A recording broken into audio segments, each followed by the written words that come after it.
A causa de la pandemia del COVID-19 a nivel mundial han habido efectos muy notorios. Uno de ellos es la caída en el precio del petróleo. Vamos a abordar este tema de cómo esto va a impactar al mundo, pero también cómo debería de tener algún efecto en nuestro país. Hay quienes ya han pedido el tema de lo que es lo de la energía en Nicaragua y también aparte de lo de la energía que pueda bajar un poco más el costo de los combustibles.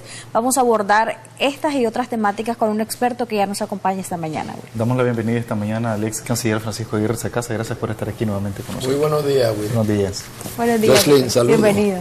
Aquí estamos guardando la distancia social, ¿verdad? Guardando la distancia y contentos de poder recibirla nuevamente para abordar estas temáticas que son de gran importancia. Ya lo decía en la introducción, el tema de la energía eléctrica, de la tarifa, ha sido propuesto por 6 cámaras del COSEP, pero aparentemente no hay un consenso ni está de acuerdo la Cámara que corresponde a ver este tema. La Cámara de Energía dice que no es viable. Que no es viable. El 15, el 20% que se está pidiendo. Y prácticamente lo que la gente siente es que se está protegiendo a una distribuidora cuyo déficit o problemas económicos no es precisamente por negligencia de la población nicaragüense, sino que es por negligencia de ellos como empresa distribuidora. Y por otro lado está el tema de los combustibles, que realmente no han tenido una baja considerable en concordancia con el precio internacional del petróleo. Bueno, ahí tenemos dos temas muy importantes, pero relacionados íntimamente a lo que ha pasado con el petróleo mundialmente. Y yo sé que en Nicaragua estamos conscientes de que hubo algo insólito en el mundo del petróleo, pero a lo mejor no comprendemos la magnitud de esto y a qué se debe. Y quisiera abordar eso primero y después entramos en el tema de los derivados de petróleo acá, lo que nosotros compramos, el diésel, la gasolina y el tema de la electricidad. Primero, el petróleo esta mañana amaneció a $15.40 por barril, que es un precio bajo, pero nunca tan bajo como el que vimos hace 3 o 4 días cuando estaba negativo 37 o prácticamente $40 el barril, que es algo que nunca se había visto antes y que nunca, creo yo, se va a volver a ver. De hecho, las petroleras estaban pagándole a la gente para llevarse a almacenar el petróleo, ya sea en barcos o en algunos tanques que podrían tener en alguna parte, pero sobre todo en barcos, porque ya no había espacio para almacenar tanto petróleo en el mundo. Y no es porque la producción está alcanzando niveles récord. El mundo está produciendo, o estaba produciendo, muchachos, 100 millones de barriles de petróleo todos los días. Para poner eso en perspectiva, Nicaragua anualmente importa 10 millones de barriles. O sea que la 10ª parte de la producción anual cotidiana es lo que nosotros importamos en todo el año. El gran problema es que por el COVID-19 y la encerrona que impera en todos los países del mundo, con la excepción de unos cuantos, incluyendo Nicaragua, la demanda para el petróleo se ha reducido en un 30%. Ahora el mundo solo está demandando en este momento 700.000 barriles, o 7 millones, de barriles todos los días. Hay tantos números que no se pueden enredar. Entonces, esos 3 millones adicionales es lo que estaba causando estos movimientos erráticos en el petróleo, que parecen estarse estabilizándose, pero a un nivel bien bajo. Te repito, hoy en la mañana antes de venir acá, el precio estaba a $15.40. Hace un mes estaba a $60. Y en las proyecciones del gobierno, el precio promedio del petróleo para este año iba a ser $72 por barril. Es sobre esa cifra, los $72 por barril, que se basa el presupuesto de la República de Nicaragua y además todas las proyecciones macroeconómicas del país en cuanto a reservas, importaciones, exportaciones, etcétera. Esa cifra no la parió el gobierno de Nicaragua, eso de los $72, esa era la cifra oficial, el pronóstico oficial que le da el Fondo Monetario al gobierno de Nicaragua y a todos los gobiernos del mundo, lo que va a ser el precio del petróleo. Nadie se imaginaba que hoy en día iba a estar a 15, ni mucho menos que estuviera en menos 40, como estuvo hace 3 o 4 días. Ahora, ¿qué es lo que está pasando con lo que nosotros consumimos acá de petróleo? Yo en el pasado, Jocelyn, he sido muy crítico porque yo no he visto que se ha compartido o que realmente se han reflejado en las precios o los movimientos internacionales del petróleo en las bombas, por ejemplo. Yo consumo diésel, yo consumo gasolina, ambos productos, ¿verdad? Y la verdad es que hasta hace unos meses la brecha entre lo que es el precio de mercado para la gasolina, que en este momento es 72 centavos norteamericanos por galón, 72, ¿verdad? Eso es lo que cuesta comprar en futuro un galón de gasolina. Eso no se estaba reflejando en nuestro país. Los precios de lo que nosotros pagamos para gasolina y diésel era muy por encima de eso. Siempre ha estado por encima, sí, pero no tanto. La brecha se había aumentado mucho. Alguien se estaba aprovechando de eso. Pero en honor a la verdad, tengo que reconocer que las últimas semanas que hemos visto consecutivamente pues reducciones en el precio del diésel y de la gasolina, se están dando otras situaciones insólitas. No quiero entrar en el detalle, pero te puedo asegurar que yo ya no estoy preocupado por lo que está pasando en las bombas de Nicaragua. Es decir, yo he visto que se han ido reflejando de una manera mucho más serio lo que está pasando internacionalmente aquí en Nicaragua. El diésel ha bajado, la gasolina ha bajado. Debería de bajar más, dicen algunos. Debería estar entre 40 y 45 córdobas el galón de gasolina. El galón de gasolina aquí en Nicaragua ahorita está a $2.72 dólar. Vos estás hablándome tal vez en Córdoba, yo te contesto en dólares. Estamos ahorita pagando $2.72. Llegamos a pagar más de $4 por galón. Entonces nosotros no somos un país productor de petróleo, nosotros somos un país que importamos neto el petróleo, ¿verdad? Y los derivados del petróleo. Y te puedo decir algo, hay una brecha entre el precio norteamericano en gasolina, 1.80 en los Estados Unidos promedio, ¿verdad? Pero este 2.72, por ejemplo, es menos lo que se está pagando en California, en donde hay muchísimos impuestos, pero mucho más de lo que se está pagando en el estado de Virginia, donde yo tengo mi finca y donde yo paso la mayor parte de mi tiempo cuando voy allá. O sea que aquí ha habido un bajón importante desde que deja de funcionar DNP. Esa gasolinera DNP, ahora solo compramos en la Puma y uno, ¿verdad?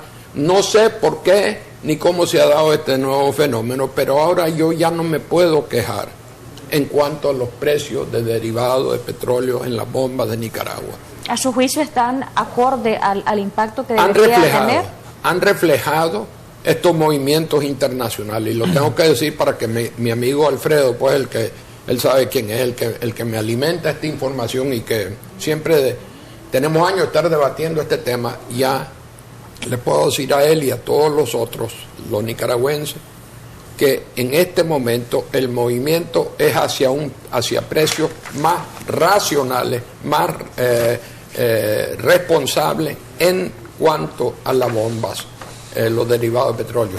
No así con la luz eléctrica. No así con la luz eléctrica, en donde tenemos tarifas, tenemos en realidad un esquema bien interesante. Para aquellos que consumen menos de 150 kilowatts, los consumidores pequeños, pero que en número son los mayores, pues aquí en Nicaragua, el precio de la gasolina, de la energía eléctrica anda por 9 centavos dólar por kilowatt, que es el precio que yo pago, Willy, allá en los Estados Unidos para mi luz. Y yo no tengo una tarifa subsidiada allá en los Estados Unidos. Esa tarifa aquí en Nicaragua es considerada subsidiada, pero es la mayoría de los nicaragüenses pagan, y que es la más baja de todo Centroamérica. Ahora el problema viene para todos los demás. El grupo ese, o que consume más que los 150 watts, o que son agricultores, o que son empresarios, pues que tienen industria, etcétera. Esas tarifas se disparan. hasta el punto que yo llegué a pagar en mi casa, Jocelyn, 50 centavos dólar promedio para mi luz. Y eso, como he dicho en este programa y en otros muchas veces, 5 o 6 veces más de lo que pagaría yo en los Estados Unidos. Entonces, esas tarifas que nosotros en Nicaragua pagamos, si no estamos en el grupo ese favorecido y subvencionado, son las más altas del continente latinoamericano y americano, con excepción de unas cuantas pequeñas islas que dependen de generación ineficiente de diésel en unas plantas que son un poco más grandes que las que yo tengo en mi casa. No hay acuerdo en este tema aparentemente con todas las cámaras del COSEP, sin embargo 6 han hecho una solicitud formal y hasta ahora pues aparentemente no es posible. Esto es interpretado como que desde diferentes sectores se está tratando de proteger a la distribuidora de Norte y Sur, y que en realidad este ahorro va a ser para cubrir el déficit o los problemas económicos que dice tener esta distribuidora. Esto en un momento como este en Nicaragua se debería estar pensando en una distribuidora de electricidad y no en el pueblo de Nicaragua. Porque mira, le voy a comentar algo, hay un fenómeno, y es que mucha gente que tenía este subsidio de menos de 150 kilowatts ahora lo están perdiendo, y lo están perdiendo no porque estén consumiendo más, sino porque aparentemente les está llegando una sobrefacturación o alta facturación muy a discreción de la empresa. Reclaman, llegan a INE y no les resuelven nada, es decir que aquí ellos son juez y parte y están prácticamente a la indefensión, y es algo que han denunciado una y otra vez acá. Entonces es más la población afectada. Mira, el tema de la economía de energía es uno de los más complejos del mundo. Hay muchas cosas que a lo mejor si nosotros lo conociéramos nos parecerían chocantes. Por ejemplo, que hay un poco de plantas que generan electricidad y que no se encienden en todo el año, porque son una reserva estratégica para que si no están soplando los vientos, por ejemplo, o no hay buenas lluvias que alimentan a las hidroeléctricas en el norte, si hay alguna incertidumbre, un apagón, digamos, largo y grande que pudiera ocurrir en alguna otra parte del istmo centroamericano, porque ahora estamos interconectados. Estas empresas que manejan esta reserva, llamémosla así, estratégica, aquí en todas partes, reciben un pago de la distribuidora para estar listos para cualquier emergencia, ¿verdad? Ahora, y eso lo cito como un ejemplo de las cosas que asustarían a mucha gente en la calle si lo supieran. Y como eso hay muchas cosas que son curiosas, llamémoslo así, en los temas de economía eléctrica. Ahora, ¿qué es lo que me dice mi tripa a mí, basado en esta cifra petrolera? Primero, que Nicaragua va a tener, si se mantiene el precio por el orden del 15, 20 dólares, va a tener una bonanza importante, que un escrito mío que salió publicado el martes en la prensa, yo valoré en más o menos 300 millones de dólares. Un ahorro para Nicaragua. Quiere decir que nuestra factura petrolera va a bajar a más o menos, en más o menos, 300 millones de dólares. Para mí, eso debería ser compartido. Esto no es algo que solo puede beneficiar al gobierno o a grupos económicos que están a cargo, por ejemplo, de Disnorte y Sur. Yo no sé, Jocelyn, si vos sabés a quién pertenece Disnorte y Sur. Yo tengo una buena idea. Antes un monopolio. Sí, es un monopolio, pero además yo sé quiénes son los accionistas. Yo creo que la vasta mayoría de los nicaragüenses lo sabemos. Antes habían un par de firmas españolas que estaban acá, que desaparecieron como por obra de magia, digamos, cuando de repente los norteamericanos tomaron contacto con ellos y le dijeron: ya estamos al tanto de que ustedes andan de mampara. E inmediatamente desaparecieron de Nicaragua. La vasta mayoría de los nicaragüenses no supimos ni quiénes eran su nombre, ¿verdad? Pero los norteamericanos sí sabían. Entonces, ahora Disnorte y Disur pretende quedarse con todo o la mayoría de este bonanza, pues, en cuanto al sector de generación de electricidad concierne. Y eso, a mi criterio, no es correcto. Ahora, ¿cuánto debería de bajar la tarifa? Es la pregunta. Se habla hasta de un 15-20%. Bueno, vi que un grupo de cámaras de peso, ¿verdad?, pero minoritarias dentro del contexto de COSEP se pronunciaron sobre esto y ellos hablan del 15 al 20%. Por otro lado, vi a César Zamora, que es la persona, digamos, que representa a los generadores de acá, los que tienen la eólica, la térmica, todos los generadores. Dice que este tema es más complejo y que se va a pronunciar el COSEP como organismo de una manera, digamos, más conjunta. No dispararse, sino que sentarse a ver números. Con consenso. Pero yo vi a unas declaraciones de César Zamora en otro programa de televisión en donde él hablaba de una reducción en tarifas de 10 a 15%. Ahora, esas son cifras generales. Tendríamos que alguien debería sentarse y ver cuáles son realmente las condiciones y lo que debería pasar. Pero para mí es inconcebible que con un precio del petróleo que anda por $15 el barril, estemos pagando la tarifa que estamos pagando ahora. Sobre todo que vamos a entrar ahorita en la época en que hay más generación, pues, con base a búnker, por ejemplo. Quiero leerle una pregunta, doctor, y traer a colación también la situación de las pymes, del sector turismo, por ejemplo, están quebrados y a pesar de eso tienen que pagar la energía eléctrica, tienen que pagar el consumo de agua, tienen que pagar las deudas con los bancos, y ese es otro tema, el tema de las deudas, para que se refiera a él, pero también quiero leerles este mensaje que me hacen llegar. ¿Qué pasa en Venezuela, que tiene petróleo y tiene muchos problemas de combustible en todo el país? La gente tiene que hacer muchas horas fila para poder adquirir la gasolina. ¿Y a qué cree que se deba? Otra pregunta del mismo amigo televidente, que ya las gasolineras Petronica en Nicaragua no estén operando. Bueno, lo que pasa en Venezuela es un conjunto de factores que han hecho de Venezuela el fracaso socioeconómico más grande del continente americano.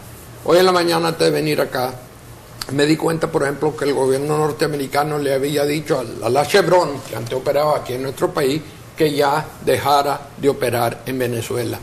Y yo pensaba que Chevron, que es uno de los grandes del mundo, tenía operaciones muy grandes en Venezuela, y lo que tuvieron que cerrar es la producción de 35,000 barriles por día, en un país que en una época estaba produciendo 3,5 millones de barriles por día.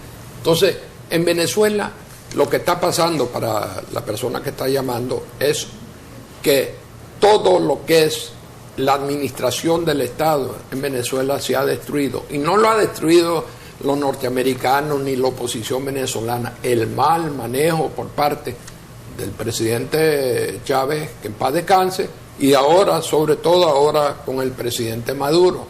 Entonces, por eso es que hay esas filas en Venezuela, en donde, por cierto, antes se pagaba 20 o 25 centavos dólar por el galón, ¿verdad? O sea que habían ineficiencia en todo el modelo socialista del siglo XXI, que ya no lo hemos oído mencionar, Willy, en bastante tiempo, ¿verdad? Porque ya ese está en cuidados intensivos, esa idea del socialismo del siglo XXI. En cuanto a DNP en Nicaragua. Perdón, en DNP para mí es muy claro. Pertenecían una buena parte de ellos a una compañía que se llamaba Zanzibar o algo así. Zanzibar. Nadie la conocía. Y de repente Zanzibar fue sancionada. Quiere decir que, al igual que lo que estamos viendo en Venezuela, pues en otras partes, los norteamericanos, así como identificaron a MSK, creo que se llamaba uno de los dueños de DIN Norte y Sur, identificaron problemas con las gasolineras de DNP, y entonces fue sancionada la compañía que era la accionista principal en la mayoría. Hubo una maniobra, de hecho, para tratar de... Fue una sanción, un castigo, parte de los castigos que el gobierno norteamericano le está aplicando, y las presiones que el gobierno norteamericano le está aplicando a lo que yo llamo la argolla del Carmen, porque es crítica de estar socavando la democracia, violentando los derechos humanos y involucrado en actividades de corrupción. Entonces, por eso es que están cerradas las gasolineras esas. Aquí en Nicaragua eran entre las mejores y ahí están cerradas. Nos preguntan, el impuesto de la gasolina en Nicaragua tengo entendido que es del 50% y que por eso el precio real andaría en menos de $2. ¿Esto es cierto? Hay impuestos muy elevados hay un impuesto, por ejemplo, que se aplicó cuando, un poco antes que yo entrara al Congreso, que era un impuesto para el FOMAV, mantenimiento de carreteras. En todos los países del mundo existen impuestos sobre la gasolina y sobre el diésel. En algunos países son bien altos, como en los países europeos. Yo creo que Nicaragua sigue más el modelo, en cuanto a impuestos sobre los derivados de petróleo, más el modelo europeo que el norteamericano. En Europa, por ejemplo, se favorece el diésel, aquí también. Y por eso que tenemos nosotros tantos carros con motores de diésel, mientras que en los Estados Unidos los únicos que compran y usan el diésel son los camiones grandes y la gente en el campo.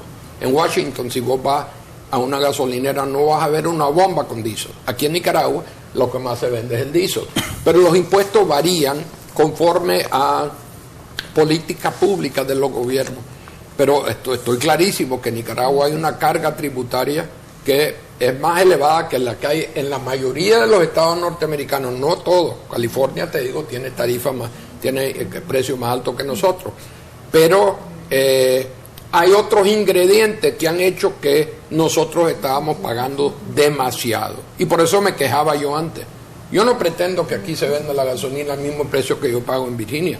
Pero el margen tiene que reflejar una política sana, en donde el consumidor nicaragüense participa, por ejemplo, en el bonanza que representa ahorita el precio de derivados de petróleo. Tenemos que participar en eso. Otra cosa que debería pasar acá, Willy y Jocelyn, es que la famosa reforma, y mal nombrada reforma tributaria, que tiene en la lona a la economía nicaragüense, porque el gobierno estaba tratando de reducir o manejar en niveles aceptables, digamos, el déficit fiscal.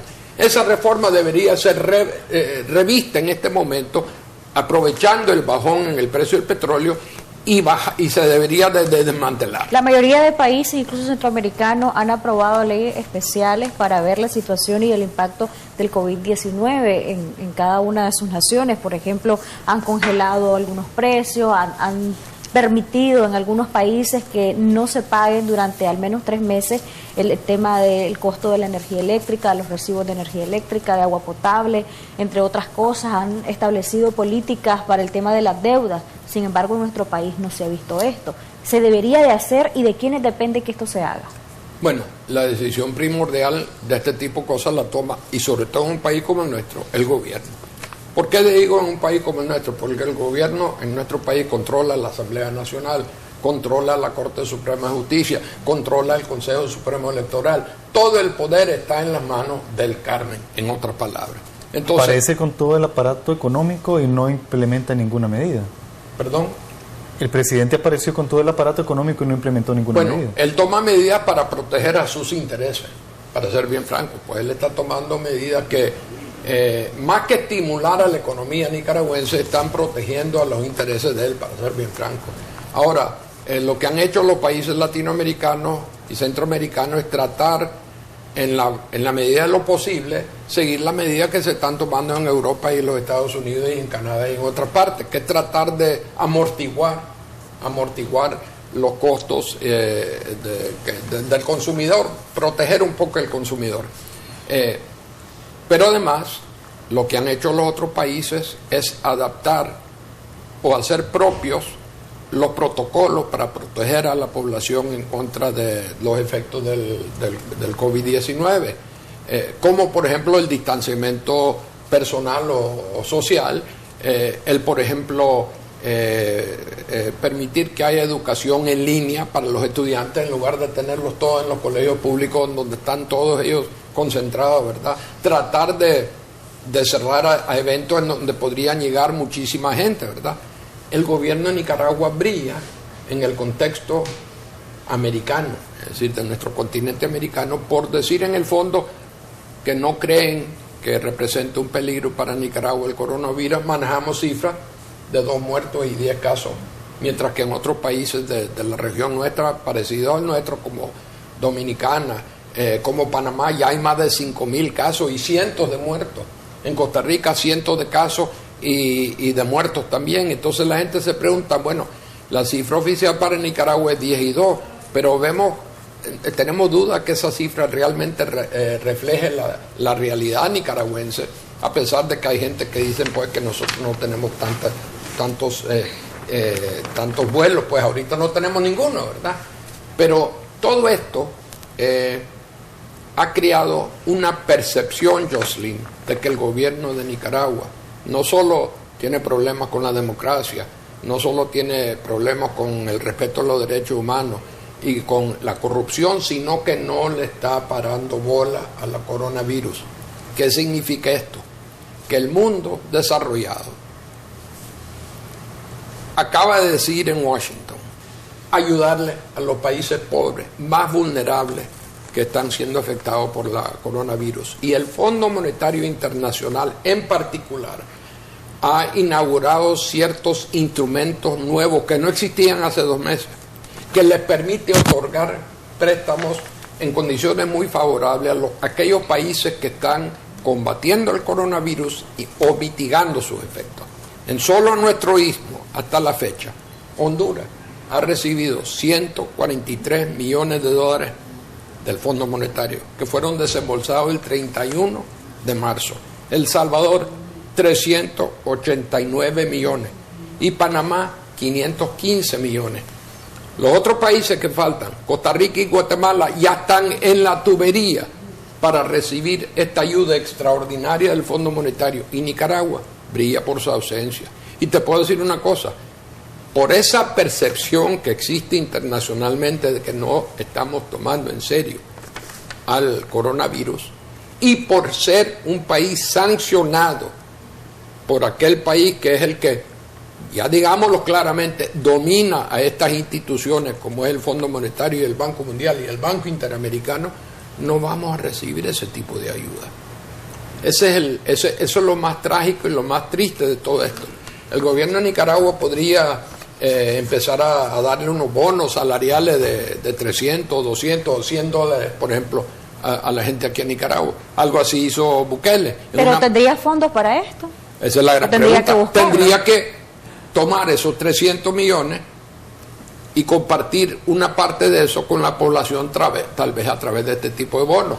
Pero el problema de fondo es que no estamos siguiendo los protocolos que todos los otros países del mundo están siguiendo. Alemania, Francia, los Estados Unidos. Y así como gestionar fondos, sería prácticamente Entonces ¿con qué cara podría ir el gobierno de Nicaragua al directorio del Fondo Monetario a pedir ayuda cuando es sancionado por los 3 pecados originales y ahora por ser percibido como un país que no está reportando de una manera seria la incidencia de coronavirus en el país? Esta caída del petróleo usted decía que es una bonanza para la economía nicaragüense, sí. Pero ¿qué probabilidad hay que ese dinero más bien sea desviado para la deuda que se tiene con Caruna?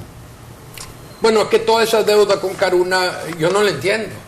Es que el problema, yo diría, más grande que tenemos nosotros en el sector de energía es que es totalmente opaco el sistema.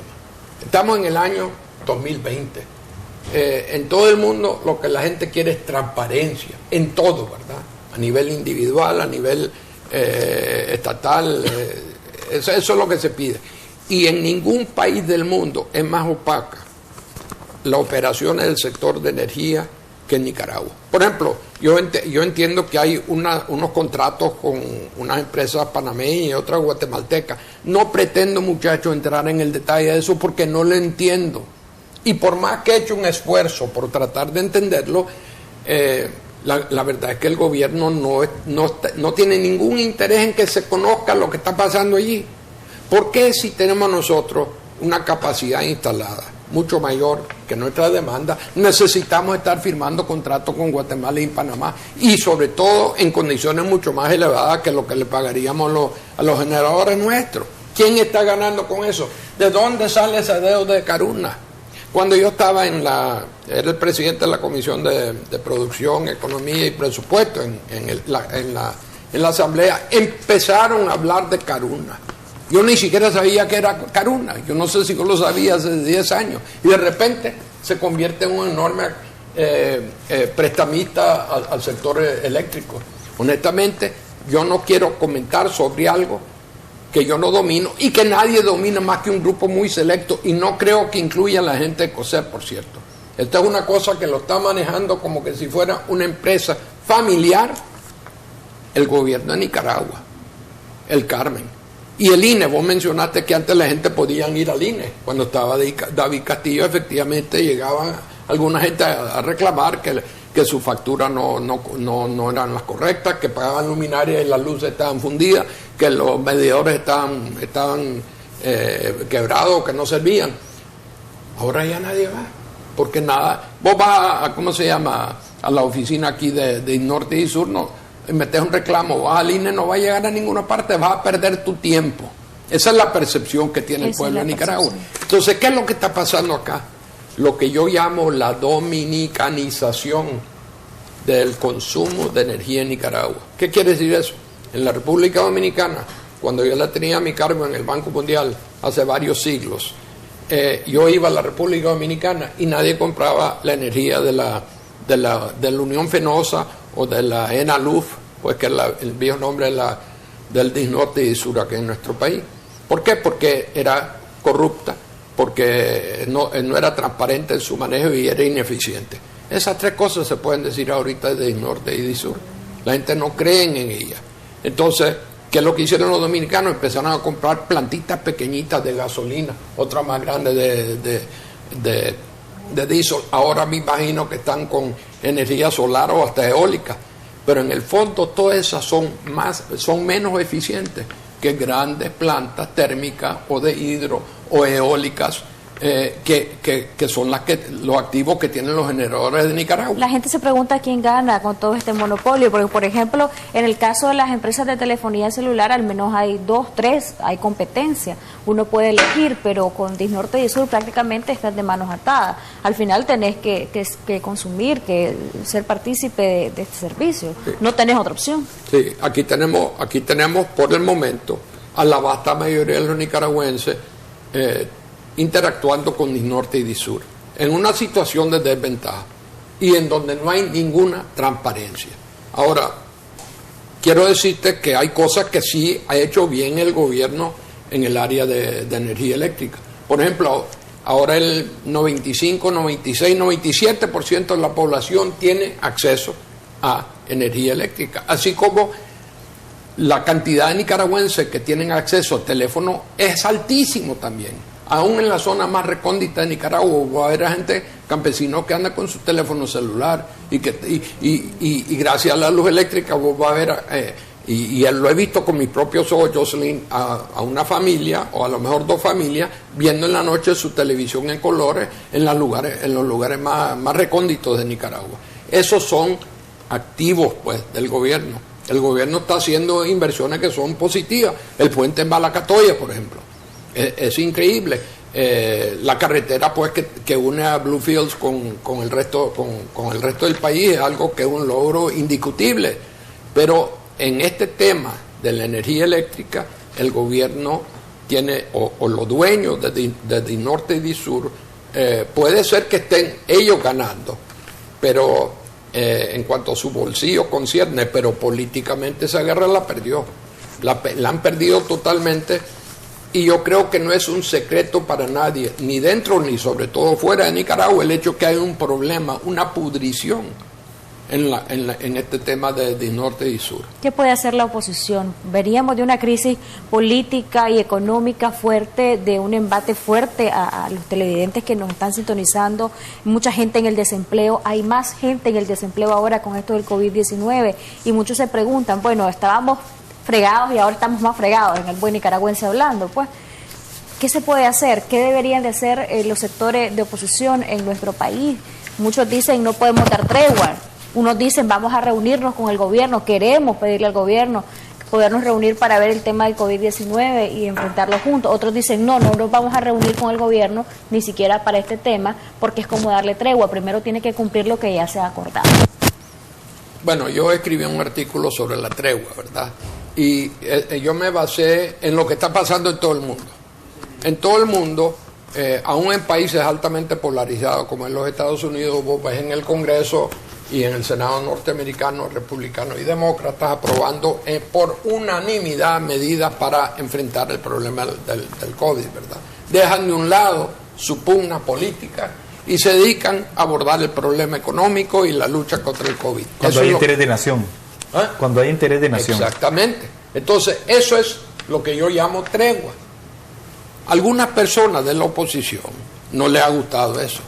Entonces han estado hablando de que ellos están no en contra de Francisco Aguirre Sacasa, pero sí en contra de la tregua, ¿verdad? A pesar de que en un editorial del diario La Prensa recogió la propuesta mía, la de Kitty Monterrey, de C por L y otros, que decían que en este momento había que abordar esta crisis del COVID de una manera, ¿cómo te diría yo?, apolítica y con visión de nación. Eso es lo que yo digo.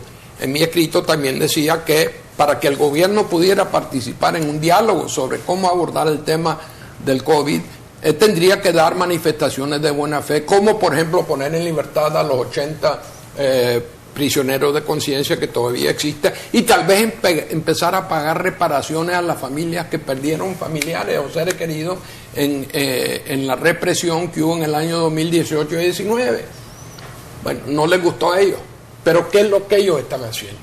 Nada. La oposición de Nicaragua no está haciendo nada. Y eso no lo digo yo, es decir, es un motivo de frustración para muchísimos de la gente con quien yo hablo. Situación económica. Se reunieron aparentemente algunos de los agentes o de las personas que están en la oposición, pero no en la oposición política. Yo no diría que INCAE está en la oposición política, FUNIDE no debería de estar. Se reunieron para decir que iban a preparar cuestiones, que iban hasta reunir un fondo para de alguna manera ayudarle al pueblo a hacerle frente a esta cosa. Yo siempre fui muy dudoso en cuanto a ese fondo, porque en nuestro país realmente una medida que vaya a tocar la vida de todos los nicaragüenses, en el fondo solo lo puede hacer el gobierno, ¿verdad? En El Salvador vos viste Bukele con sus $300, en Costa Rica están montando un paquete también, pero a nivel gubernamental, que es la manera en que en países pequeños como el nuestro se puede abordar este tema. Pero ¿qué es lo que está haciendo la oposición? Peleándose entre ellos. Es increíble, pues. Te voy a dar un ejemplo. Los estudiantes, la cara de la oposición en el año 2018, lo que pusieron la sangre, ¿verdad? Ellos no tienen aparentemente la misma voz y voto en esta mezcla de oposiciones nicaragüenses. Son tan heterogéneos que no se ponen de acuerdo. No sabemos ni quién es quién allí. ¿Y sabes lo que más me preocupa a mí, Jocelyn? ¿A quién representan esta gente? Esas 100 organizaciones que están en la azul y blanco, por ejemplo, la unidad azul y blanca. Yo sé, por lo que me han dicho amigos que están adentro, que muchas de estas organizaciones representan 3 o 4 personas y que muchas veces esas 3 o 4 personas son las mismas que están en otras.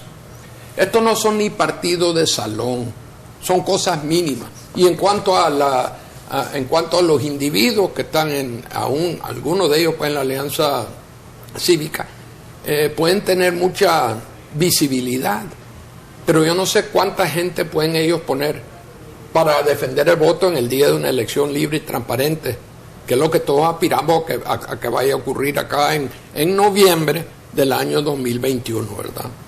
No estoy hablando de adelantar elecciones. Yo te dije aquí hace muchísimo tiempo que aquí no se iban a adelantar las elecciones. Sí. Y yo te dije que no le convenía a la oposición que se adelantasen. Y estamos en la misma situación. También ahora. mencionó que a lo mejor el presidente Ortega podría volver a ser electo. ¿Sigue pensando lo mismo? Por supuesto. Y entonces la gente se asusta. Y yo le digo que ustedes no leen el informe del periódico El Economista, que es lo más imparcial que yo he visto. Ellos preparan un informe socioeconómico y político semestral o trimestralmente para todos los países del mundo. Y el de Nicaragua, por cierto, se vende por $800 y la gente lo compra. En cuanto a esta posibilidad de que el presidente Ortega pueda volver a ser electo, ¿es realmente porque su gestión puede terminar siendo aceptada a pesar de lo que hemos visto en estos años? ¿O es realmente por culpa en gran medida de la oposición y de su heterogeneidad y de su división y de su falta de madurez política, a juicio de alguno? El problema de la oposición acá es increíble y es polifacética, ¿verdad? Por donde lo tocas hay problemas. Pero el economista sin entrar en detalles, dice que aún en elecciones libres y transparentes, Daniel podría ganar. No dice ganaría, sino que podría ganar. Daniel o aquella persona que él fuera a poner. Tal vez en parte porque él tiene dinero, tiene algo de organización también. Él tiene ahora un partido que se llama el Frente Sandinista, que es muy diferente al partido de Frente Sandinista que lo lleva a él al poder con un 38% del voto en las elecciones de 2006. O sea que la última vez que nosotros tenemos una elección nacional más o menos transparente, porque ahí no se contaron el 8% del voto, fue 2006. Y en esa elección, aún después de no haber contado los votos en el norte de Nicaragua, que eran bastiones del liberalismo, Daniel solo logró el 38% del voto. Ahora, Daniel sabe que en una elección verdaderamente libre y transparente, él puede perder, porque él vivió la experiencia de 1990 y Daniel Ortega tiene una excelente memoria, entonces él no quiere exponerse, creo yo, a otra elección libre, a pesar de que está tan mal la oposición de Nicaragua que él podría ganarla. Pero él no quiere ir a una contienda donde él solo tiene un 50% de probabilidad de ganar. Él quiere tener el 100% de probabilidad de ganar, porque la última vez que se sometió a una elección libre, él, en el año 1990, perdió y quedó como los judíos, pues en el Sinaí, sin maná. Pero puede lograr ese 100% de posibilidades. Claro, si continuamos con el sistema que tenemos actualmente, si no hay reforma electoral, si no hay observación nacional e internacional creíble, podría perfectamente ganar otra vez. ¿Qué puede hacer la oposición? ¿Sabes lo que pasaría en ese caso? ¿Sabes lo que pasa si no hay reformas electorales? La vasta mayoría de los nicaragüenses sencillamente no van a ir a votar. ¿Cuántos votaron en el 2016? Vos visitaste, como yo, no todas, pero muchísimos centros de votación vacíos. Entonces sería una elección no reconocida por la comunidad internacional. Así es. Y podríamos continuar con una Nicaragua sancionada, una Nicaragua que no participa en los programas de ayuda excepcional como lo que estamos viendo del Fondo Monetario, una Nicaragua que no solo está creando un problema interno, sino que está desestabilizando al istmo centroamericano. Acabamos de ver a dos presidentes centroamericanos, Bukele y Alvarado, de El Salvador y de Costa Rica, manifestando su inquietud sobre lo que está pasando en Nicaragua con el COVID, porque ellos temen que de repente va a estallar esta pandemia acá y que va a haber una situación de mucha inestabilidad en Nicaragua que va a llegar a afectarlos a ellos. Ya Costa Rica ha sido afectado, ¿verdad?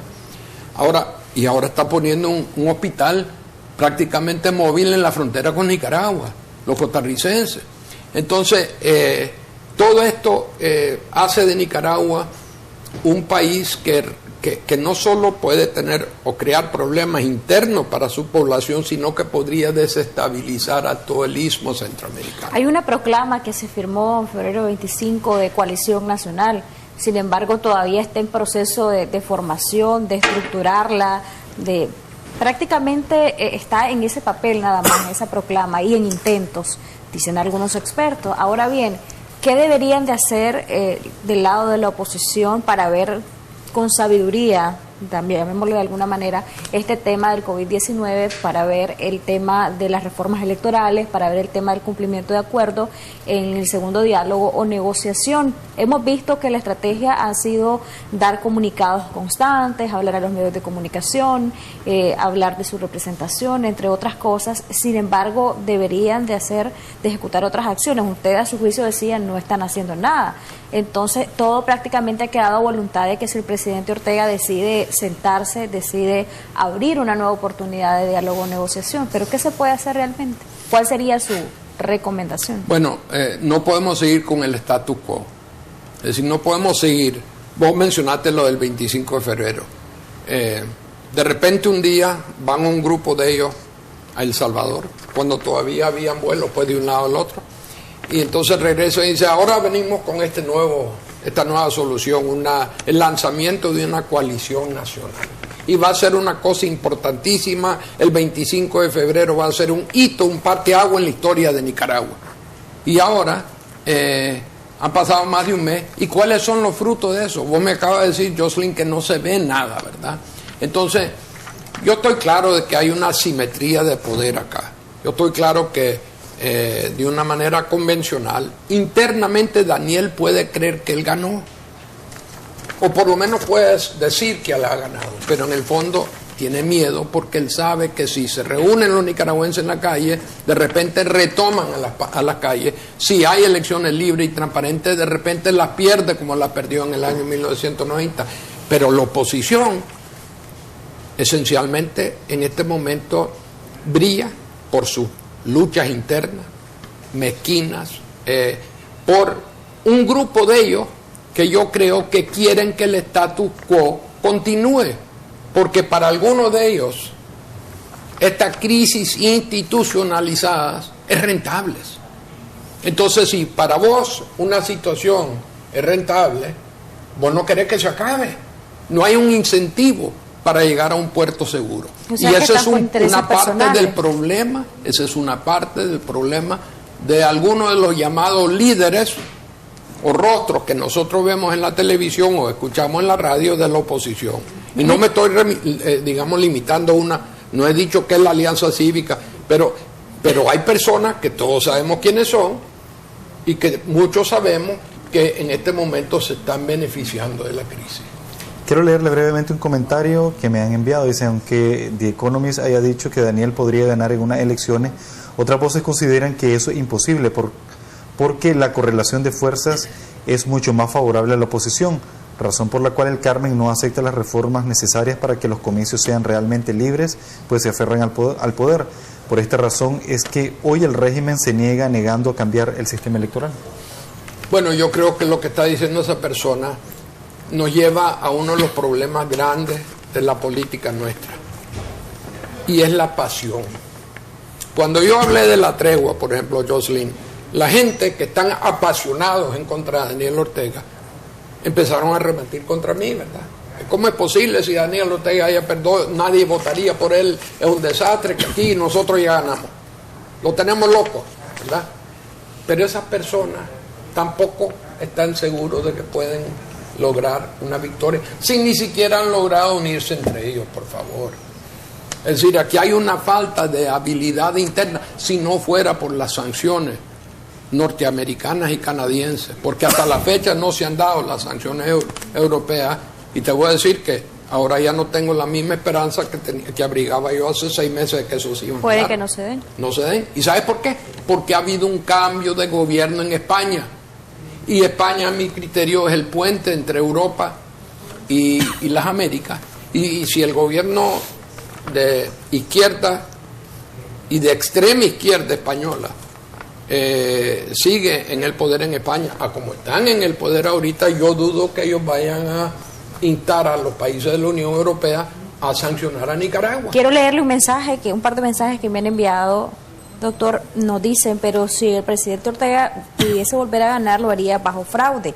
Matemáticamente, él no ha ganado nunca una elección. Y este último comentario y pregunta a la vez que nos hacía el amigo televidente me lleva a recordar lo que pasó en el 2006. Una oposición dividida y el presidente Ortega... ¿Quieres saber lo que realmente pasó en el 2006? Porque en ese entonces había algo que es muy valioso, que es el conteo paralelo de la OEA y de otros observadores internacionales. En el 2006 fue dividido el liberalismo. Daniel Ortega obtuvo más, en mi opinión, que cualquiera de los dos candidatos liberales, pero no suficiente para haber logrado el 5% de ventaja sobre mínima que se necesitaba para no ir a una segunda vuelta. Hubiera habido una segunda vuelta. Esa segunda vuelta hubiera sido entre Daniel Ortega y José Rizo Castellón, y en esa segunda vuelta hubiera ganado José Rizo Castellón, pero no se dio. Y muchos de los observadores internacionales que habían contribuido a esa situación se hicieron de la vista gorda de lo que pasó en Nicaragua. O sea, que ese que dijo que Daniel Ortega nunca ha ganado en una elección libre y transparente tiene razón, porque en las elecciones de ¿qué año fue? 1984 o algo así, pues Un momento estuvo Arturo Cruz Porras de candidato en contra de él y finalmente se retiró y ganó allí, pero en la época pues de la dictadura sandinista, el primer tomo de ella, ¿verdad?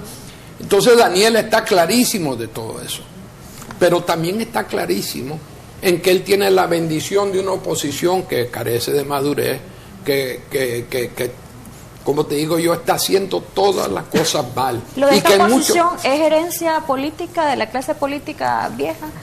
Mira, parecido a lo del 2006, porque mucha gente dice eso, doctor, vemos más de lo mismo.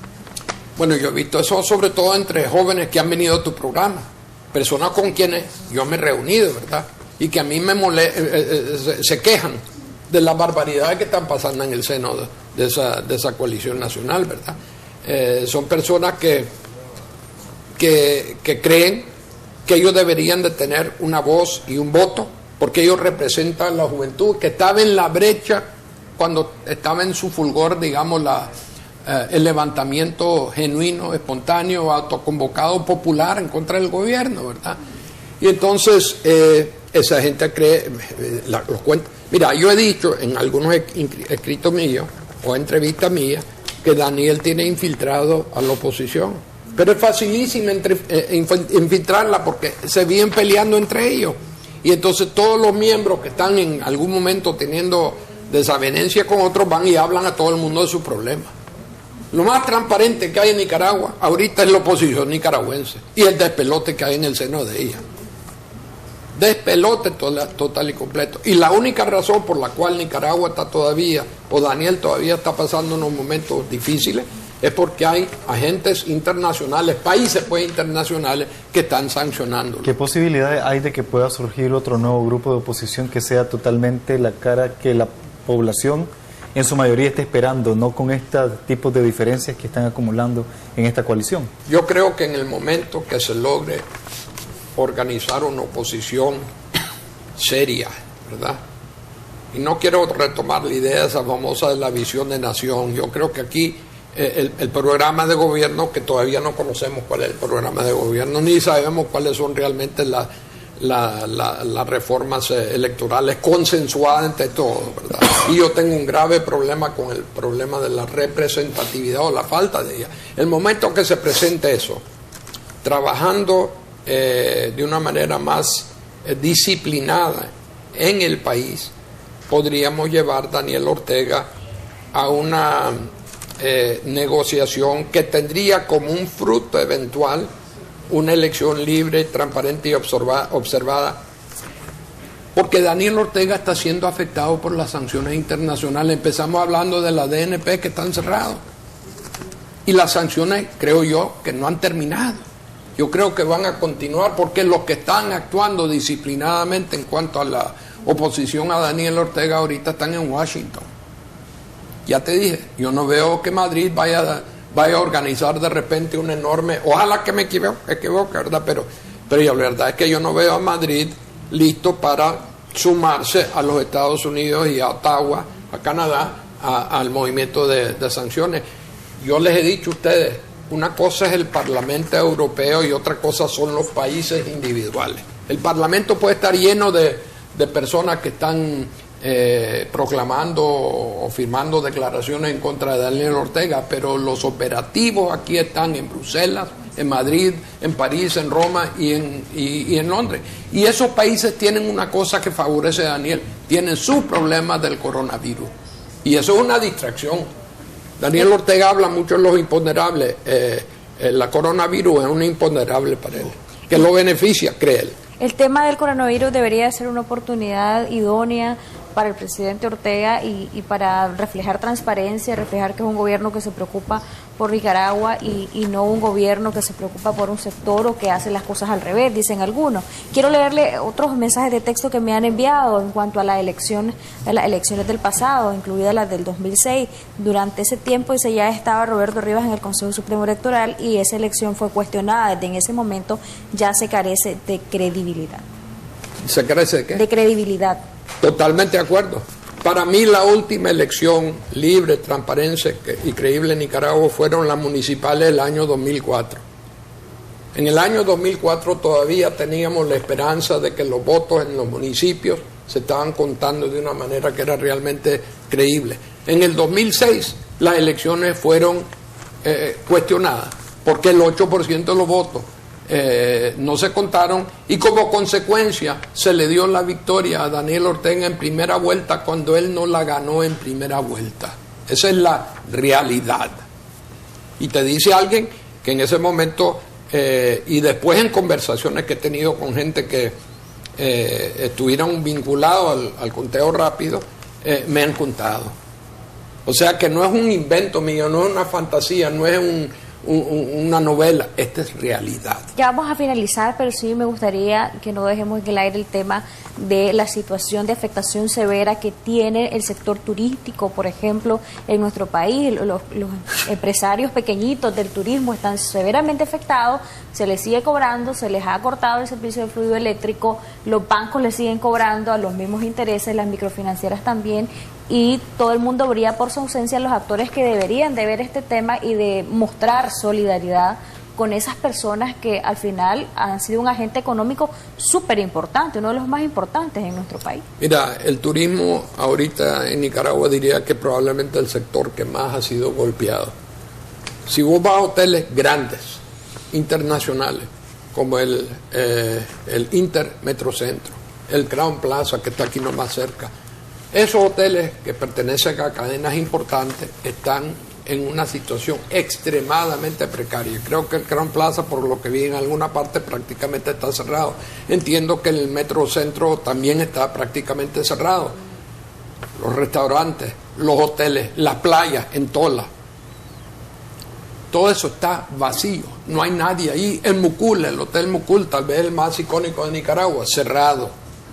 Entonces, pero esas son gente que pueden resistir la pechada. Sí. El problema es la solidaridad que debería de haber en nuestro país y que se está viendo en todos aquellos países que de alguna manera están sufriendo la misma crisis del coronavirus nuestro, porque ahorita no hay ni un turista acá. Un amigo mío en Granada que está metido en el negocio de los hoteles me dicen que todos los boutique hoteles que hay en Granada, los restaurantes para los turistas cerrados toditos, ¿verdad? Toditos. ¿Y cómo no van a estar cerrados si no hay un solo avión aterrizando ahora comercialmente pues en el aeropuerto de Managua? Ya el turismo, que no es el mochilero más barato, pues ya no está viniendo acá, no está viajando. Están todos varados en diferentes lugares. ¿Sabes en cuánto ha bajado la línea aérea interna en los Estados Unidos? En un 80%.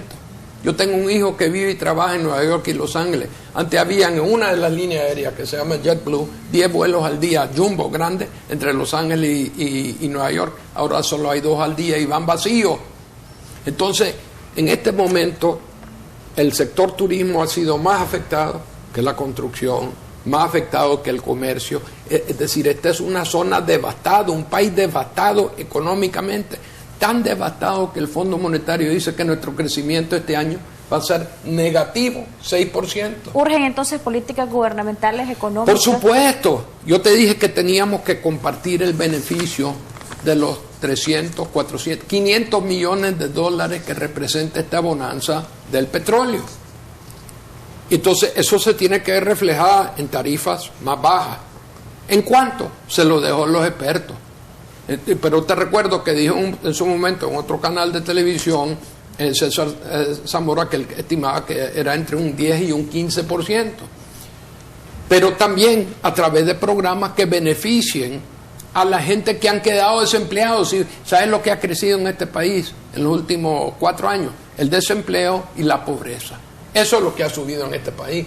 La pobreza que se estaba bajando, el desempleo que se estaba bajando. Todo eso ha desaparecido. ¿El tema de las deudas también debe ser visto? Mira, yo no sé si me estás hablando de la deuda internacional o interna. La deuda de los sectores pequeños, de aquella gente de los pequeños y medianos, sí, por supuesto. Correcto. Por supuesto que sí.